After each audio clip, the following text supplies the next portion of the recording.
विद्यार्थ्यांच्या एवढ्या ॲक्टिव्हिटीज सुरू असतात BEdला असताना, आणि प्रत्येक वेळी हेच करणं त्यापेक्षा काहीतरी वेगळं असं, आणि जे की पूरकही असेल. आतापर्यंत आपण बघितलं असेल जी काही महान व्यक्तिमत्व आपण बघितले किंवा अनुभवलेत आयुष्यात, त्यांच्या सगळ्यांमध्ये समान गुणधर्म आहे, आणि जो की वाचन हा. कुठलाही महान व्यक्ती आतापर्यंत स्वातंत्र्य घ्या किंवा ज्याचा तुम्ही आदर्श मानता ज्या व्यक्तीला, तो आदर्श व्यक्ती घ्या, त्या व्यक्तीकडे वाचन हा गुण हा असतोच. किंवा शिक्षक घ्या, विद्यार्थी असतो तेव्हा आपण फक्त टेक्स्टबुक वाचतो, जेव्हा शिक्षक होतो तेव्हा मात्र काहीतरी वेगळं वाचतो, आणि तेव्हाच तो व्यक्ती काहीतरी सांगू शकतो. किंवा इनामदार मॅडमचं उदाहरण द्या, तुम्हाला अनुभव आलाच असेल की मॅडमचं वाचन किती आहे. प्रत्येक वेळी त्या दाखले असताना लेखकाचं नाव त्या पुस्तकाचं नाव असं की दाखला देतात, म्हणजेच वाचन घेतात. यातून मला एवढंच म्हणायचं आहे की लोकमान्य टिळक घ्या किंवा अनुभवासाठी घ्या किंवा कोणतीही महान व्यक्ती यांचं सगळ्यांचं चरित्र बघितलं तर वाचन हा गुणधर्म आहेच, आणि तो घेणं सगळ्यात जास्त महत्त्वाचं आहे.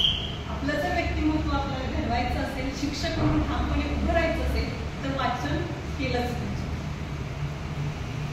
मी आता अभ्यास प्रदर्शनाकडे वळते, जास्त वेळ नव्हता घेत, फक्त मला एवढं एकच महत्त्व सांगायचं होतं की वाचन हे केलंच पाहिजे सगळ्यांनी. या निमित्तात, या जयंती आणि पुण्यतिथीच्या निमित्तात आज या छोटेखानी कार्यक्रमासाठी महाविद्यालयाच्या प्राचार्य डॉक्टर राधिका इनामदार मॅडम वेळ काढून उपस्थित राहिल्या आणि खूप छान असं मनोगत व्यक्त केलं, अभिभाषण दिलं, त्याबद्दल महाविद्यालयाच्या वतीने मी त्यांची आभारी आहे.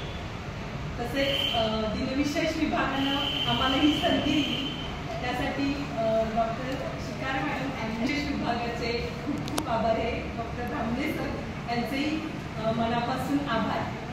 सर्व टीचिंग स्टाफ आणि नॉन टीचिंग स्टाफ यांचेही मनापासून आभार. तसंच हा जो कार्यक्रम आहे तो सक्सेसफुली पूर्ण करण्यासाठी सगळ्यात जास्त महत्त्वाचा रोल जो असतो तो विद्यार्थ्यांचा.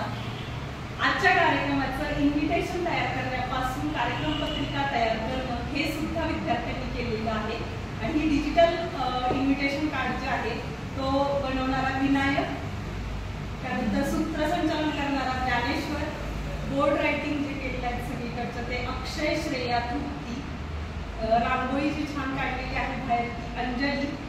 तसंच इथं सगळ्यांनी उपस्थित, कारण लिस्नर खूप महत्त्वाचं असतं, तर ते सर्व तुम्ही विद्यार्थी मित्र या सर्वांचं मी महाविद्यालयाच्या वतीनं आभार मानते.